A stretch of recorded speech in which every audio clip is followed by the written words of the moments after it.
In 1924, a woman who cleaned houses for a living died in a small apartment with almost nothing in it. No car, no fine clothes, a worn coat she'd patched more times than she could count. But when the lawyers opened her accounts, they found something that didn't make sense. She'd left behind the equivalent of nearly $2 million in today's money. She never earned more than a modest wage in her life. She just did a handful of quiet things every single day that almost nobody around her was doing. Habit number 4 on this list is the one she used most. And habit number 1, the wealthy have been using it for centuries, but they almost never say it out loud because the moment everyone does it, it stops being an advantage. Here's the uncomfortable truth this video is built on. Getting wealthy was never mostly about income. Plenty of high earners die broke, and plenty of ordinary earners die rich. The difference is almost never the size of the paycheck. It's a set of habits, old, unglamorous, and mostly forgotten that the wealthy quietly practice and rarely talk about. Not because they're hiding a secret, but because these habits sound too boring to be worth anything. They're wrong. Let's count them down. Number 20, they pay themselves first, before anyone else gets a cent. Most people save whatever is left at the end of the month, and the end of the month is where money goes to die. The wealthy flip it. The moment money comes in, a fixed slice is set aside, before rent, before food, before fun, as if it were a bill they owe to their future self. Your great-grandmother did this with a coffee tin on a shelf. She took her portion out first, hid it, and lived on the rest. It feels backwards. That's exactly why it works, because a dollar you never see is a dollar you never spend. Number 19. They buy assets before they buy comforts. Here's the split that separates the wealthy from everyone else. Before they upgrade the car, before the bigger house, before the nice vacation, they buy something that pays them back: a rental unit, a tool that earns, a share of a business. The comforts come later, funded by the assets. Everyone else does it in reverse. Comforts first, assets never. 100 years ago, that meant buying a second sewing machine or an extra milk cow before a fancier parlor. The principle hasn't aged a day. Buy the thing that feeds you before the thing that flatters you.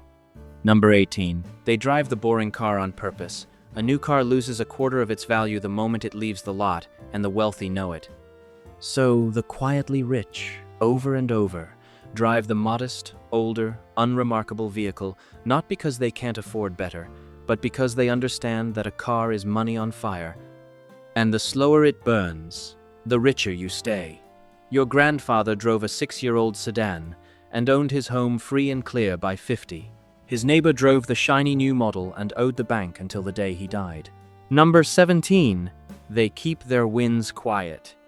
This is one the wealthy almost never admit. They don't announce a raise. They don't flaunt a good year. Because the moment your income rises, and everyone knows it, the pressure to spend it rises with it. A nicer place, a rounder of drinks, gifts you can't really afford. The quietly wealthy let their success stay invisible, and that invisibility is what lets them keep it. Visible wealth and actual wealth, as the old saying went, are two very different things. Number 16. They make their money hard to reach. 100 years ago, banks offered something called a Christmas club, an account you couldn't touch until December. 17 million Americans used it, not for the interest, which was nearly nothing, but because money you can't easily reach is money you can't impulsively spend. The wealthy still do this today, with accounts and locks and automatic transfers. They hide money from their own worst impulses on purpose. And notice the banks killed the Christmas club the moment credit cards proved more profitable. Hold on to that. That villain comes back. Number 15. They wait before they buy. Before credit cards, Americans used layaway. You chose the item, the store held it, and you paid it off slowly, and only then took it home. It sounds quaint, but it did something powerful. It forced a waiting period between wanting and having, and most wants don't survive the wait. The wealthy still build in that pause. They sleep on the purchase. They let the craving cool. Impulse is the tax the impatient pay, and the rich simply refuse to pay it. Number 14. They learn to fix things themselves. This is the habit the house-cleaning woman used most.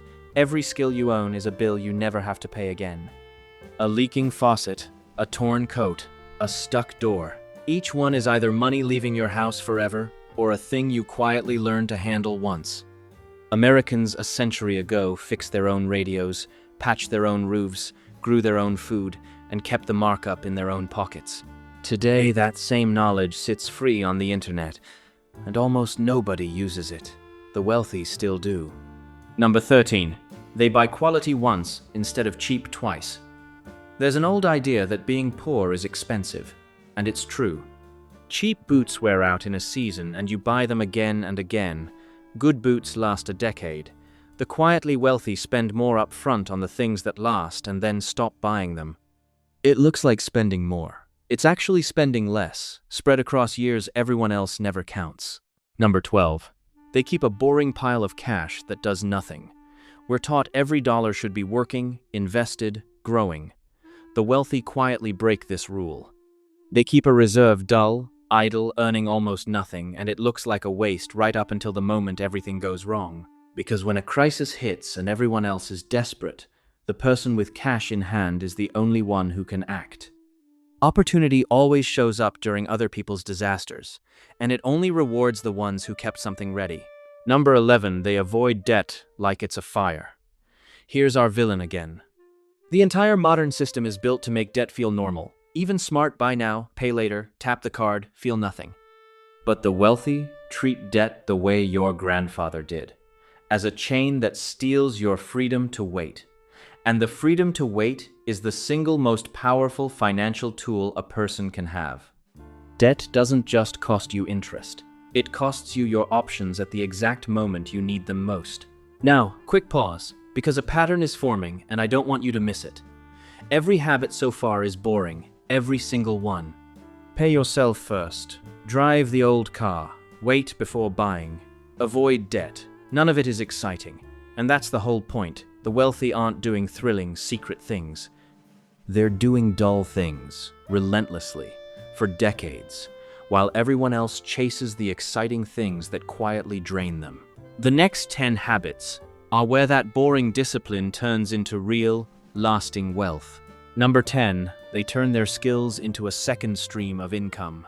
100 years ago, 1 in 4 working men had a side income: furniture refinished in a garage, baked goods sold from a kitchen, repairs done on weekends. They didn't call it a side hustle. They called it common sense. The wealthy almost always have more than one way money comes in, so that if one dries up, they don't drown. One income is a single thread holding up everything you own. They quietly weave a second. Number 9. They let time do the heavy lifting. There was a janitor who bought a little stock every month for 60 years, reinvested everything, and never sold. He wore flannel shirts and drove a used car. When he died, the town was stunned to find he'd quietly built a fortune of $8 million. He wasn't a genius, he was patient. The wealthy understand that money grows slowly and then suddenly, and the whole game is simply staying in long enough to reach the suddenly. Most people quit before the magic starts. Number 8. They buy when everyone else is afraid. When prices crash and the crowd panics and sells, the wealthy are calmly buying. It feels insane in the moment everyone's running for the exits, but that's precisely when the best things go cheapest. The old families who came out of the Great Depression richer did exactly this. They held their nerve and bought what terrified everyone else. Fear is a discount. The wealthy shop the sale. Number 7. They protect their reputation like an asset.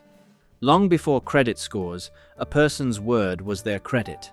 If you paid what you owed and did what you said, doors opened, loans, deals, partnerships, trust. The quietly wealthy guard their name obsessively, because a good reputation is a form of wealth that compounds. People bring opportunities to the person they trust. That was true in 1920, and it's true today. Number 6. They spend their time around people who build, not people who spend. Your habits become the average of the people closest to you. Spend your evenings with people who chase status and you'll chase it too. Spend them with people who quietly build and you'll start building. The wealthy are deliberate about this in a way they rarely say out loud, because it sounds harsh. But show me your 5 closest friends' money habits, and I'll show you your future. Number 5. They keep learning long after school ends. The wealthy read, ask, study, and stay curious for their entire lives, not for a diploma, but because every new skill and every new idea is a tool that can pay them back. A century ago, that meant library books and trade manuals, and asking the old craftsman how he did it. Today, the entire world's knowledge is free in your pocket, and most people use it to watch other people spend money. The wealthy use it to learn how to make it. Number 4, they live below their means on purpose, forever. This is the habit the house cleaner used most, and it's almost insultingly simple. Earn 5, live on 4, and put the 5th to work quietly, consistently, for decades, not out of misery, but out of strategy. The gap between what you earn and what you spend is the single engine that builds every fortune. Widen that gap and keep it wide, and wealth becomes almost mathematically certain. Close it, and no income on earth will save you. Number 3, they give their money a job before it's even earned. The wealthy decide where money is going before it arrives.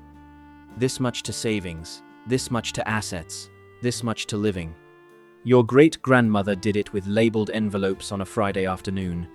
Every dollar had an assignment before it could wander off. Money without instructions disappears. Money with a plan builds. The tool has changed from envelopes to apps. The habit hasn't changed at all. Number 2, they teach their children these habits early. The wealthy don't just build money, they build people who know how to keep it. By the time their kids are 10, they've earned, saved, and made their first small mistakes with money while the stakes are tiny. That's why family fortunes survive generations. Not because of the inheritance, but because of the habits passed down alongside it. A child taught to handle money becomes an adult who never has to be rescued by it. And number 1, the habit the wealthy almost never say out loud. They are patient in a world that has forgotten how to be. Every other habit on this list is really just a face of this one.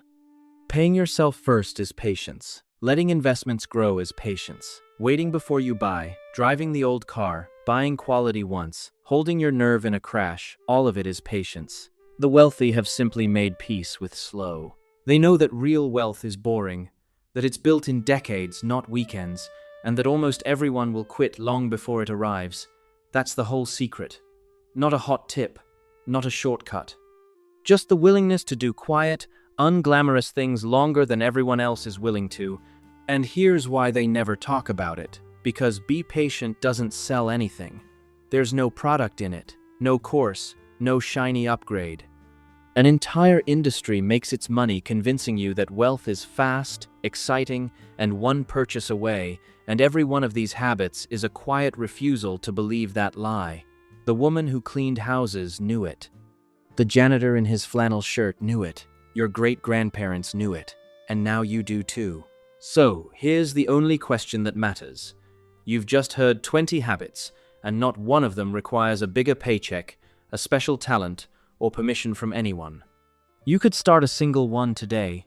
The wealthy already made their choice decades ago. The only thing left to find out is whether you'll actually begin or just scroll to the next video and forget every word of this by morning.